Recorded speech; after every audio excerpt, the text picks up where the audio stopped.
के जीवन में हरि भक्ति की पूर्णता आप देखें, बहुत ध्यान से सुने। हरि भक्ति की पूर्णता किसी भाग्यशाली के जीवन में दिखाई पड़े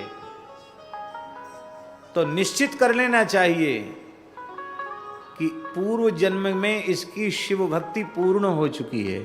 शिवजी ने पूर्ण अनुग्रह किया है। बिना शिवजी के परिपूर्ण अनुग्रह के किसी को भी भगवान की भक्ति आज तक मिली नहीं।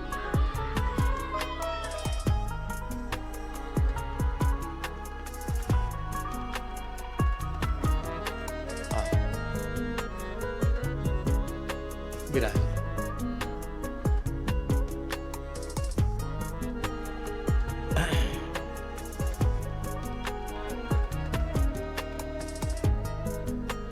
हमारे पूज्य गुरुदेव पहाड़ी बाबा महाराज बड़े अद्भुत फक्कड़ महापुरुष थे।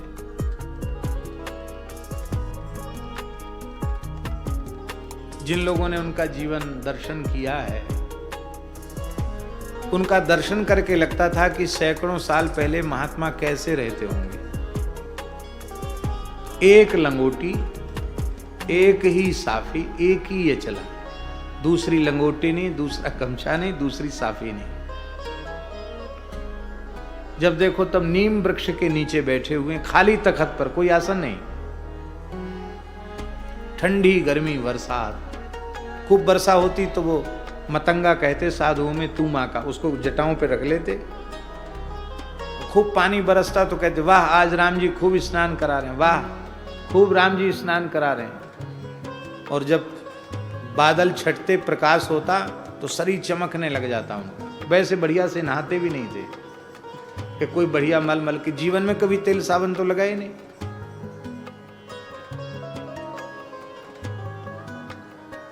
अद्भुत जीवन था।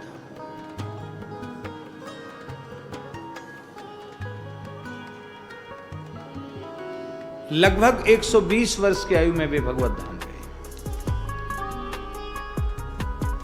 महान योगी थे। तो उनके जीवन की एक घटना, महाराज जी कहते थे शिवजी की कृपा बहुत जल्दी होती है। तो खाक चौक में वो महंत पद पर विराजमान हो चुके थे, पर वो चाहते थे कि हम कुछ साधन एकांत में जाकर करें, और जो स्थानधारी होते हैं उनको थोड़ा सा अवकाश कम होता है, व्यवहार में भी समय देना पड़ता है।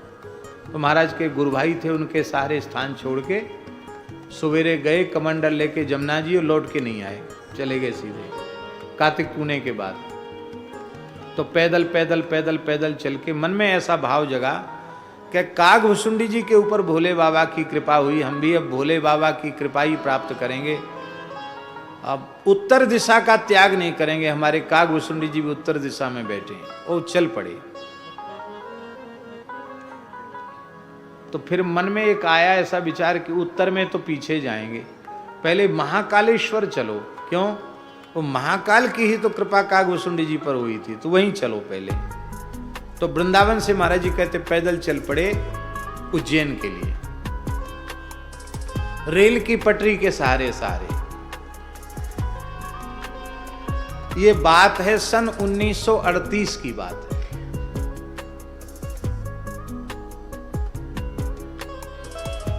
उन्नीस 1932 में वो महंत पद पर विराजे थे, और 1938 में छोड़ के चल पड़े।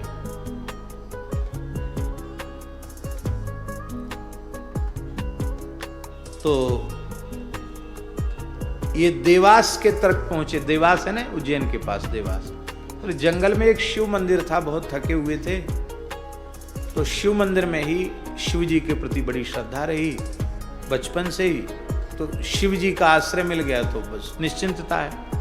तो वहाँ छोटा मंदिर था, जीर्ण शीर्ण, और थके हुए थे। तो वहीं शंकर जी की जयलहरी की तरफ सिर कर लिया, और छोटा मढ़ी जैसी थी, पूरे शरीर मढ़ी में नहीं आता, आधा पैर बाहर की ओर कर लिए, और ऐसे सिर जलहरी की तरफ करके सो गए। बहुत थके हुए थे तो नींद आ गई।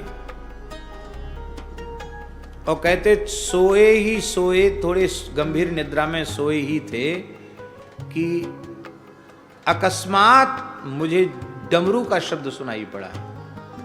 हुड़ुक हुड़ुक हुड़ुक हुड़ुक ऐसे शब्द सुनाई पड़ा। तो एक बार तो हम कांप से गए और हम कुछ सोचें उसके पहले हमको लगा कि मेरी जटा पकड़कर कोई खींच रहा है। तो जटा पकड़ के खींचा तो मैं ऐसे देखा, साक्षात भगवान शिव मेरे अपने हाथ से शंकर जी जटा पकड़ के खींचे। साक्षात भालचंद्र भगवान शिव खड़े हुए। सारा मंदिर प्रकाश से जगमगा रहा है।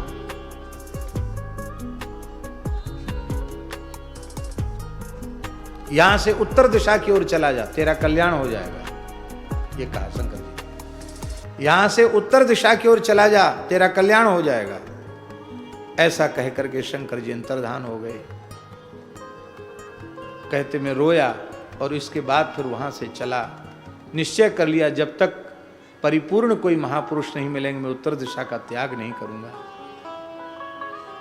जैसे ही आगे बढ़े, ये देवास के जंगल की बात है, तो बोले अगहन का महीना था, कार्तिक के बाद अगहन आता है, ठंड पड़ने लगती है।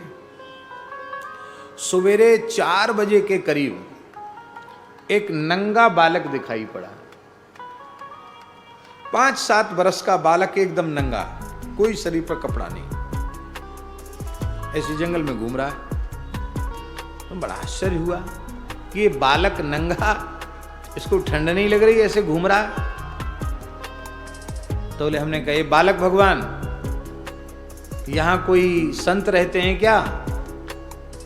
उन्होंने कहा हाँ, यहां से उत्तर की ओर चले जाओ, ऐसे संत रहते हैं जो मिट्टी छू दें तो मिश्री हो जाए।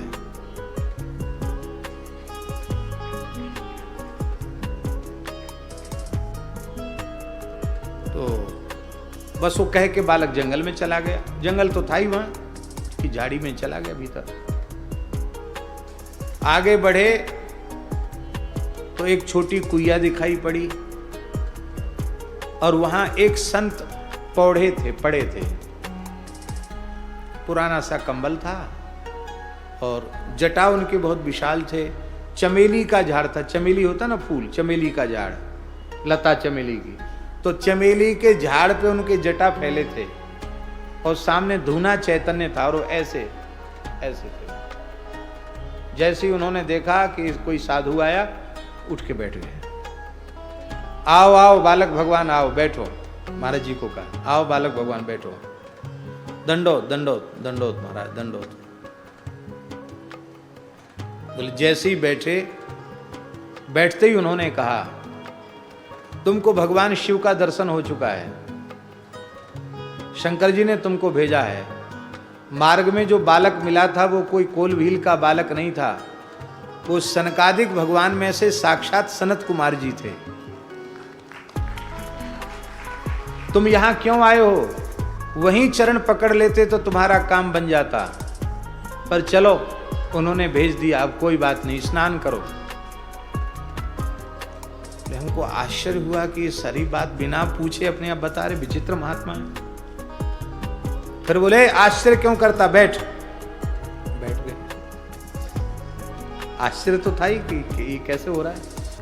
फिर बोले जहां हमारा जन्म हुआ था वहां से लेके अब तक क्या किया है तुमने, अच्छा बुरा सब उन्होंने सुना दिया।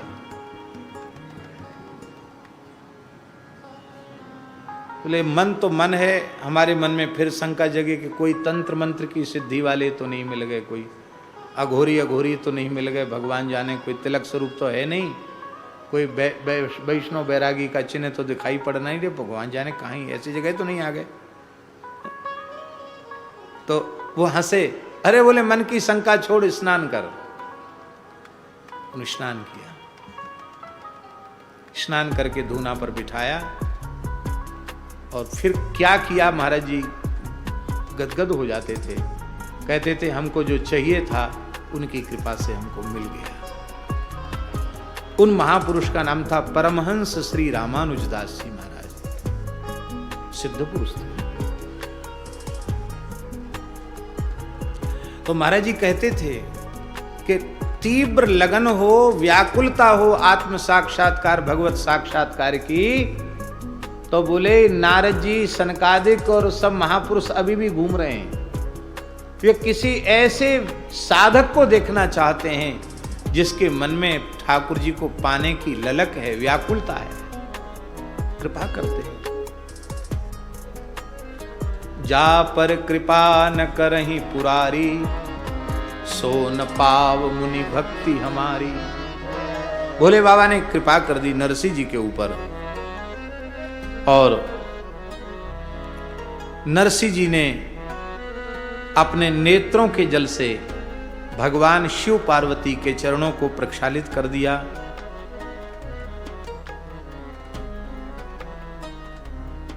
कहा, बेटा अब तुम अपने मन में शंका रहित हो जाओ। अब तुम्हारे दुख समाप्त हो चुके हैं। तुम्हें कुछ भी चाहिए हो तो तुम हमसे मांग लो।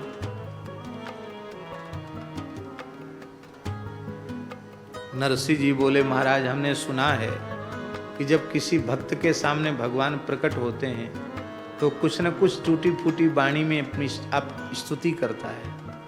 मैं भी कुछ निवेदन करना चाहता। हाँ बोलो। नरसिंह जी ने कहा,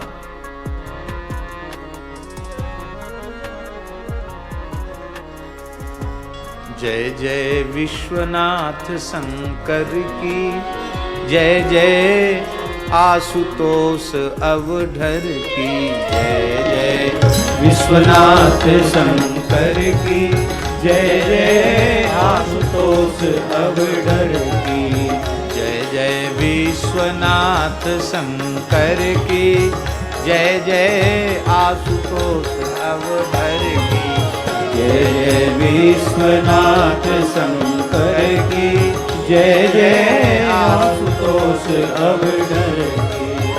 प्रभु के भाल बाल विधुराजय, प्रभु के भाल बाल विधुराजय, गल में ब्याल राज भल भ्राजय, गल में ब्याल राज भल भ्राजय, मस्तक शोभा, मस्तक शोभा गंग लहर की, जय जय आशुतोष शंकर की, मस्तक शोभा गंग लहर की, जय जय आशुतोष अवधर की, जय जय विश्वनाथ शंकर की, जय जय आशुतोष अवधर की, जय जय विश्वनाथ शंकर की, जय जय आशुतोष अवधर की।